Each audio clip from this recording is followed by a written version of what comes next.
Hi everyone, Melissa Price here at EdTech, and I'm here to show you how to use data links. The purpose of data links is it takes your gradebook entries and it allows that information to push to the report cards. This step is required each trimester in order to make the data communicate with the grade from your gradebook to the report card. So let me show you how to do it. It's actually really easy. You're going to go down to grades on the left-hand menu here, choose data links.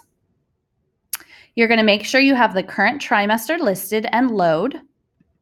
Choose the report card. You're going to ignore the signature page and load again.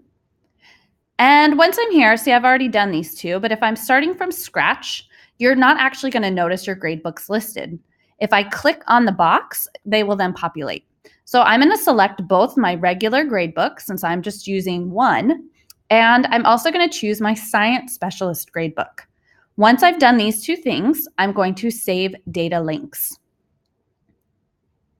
I know that this was successful because I have the green bar at top, and now the information from my gradebook is communicating with my report card.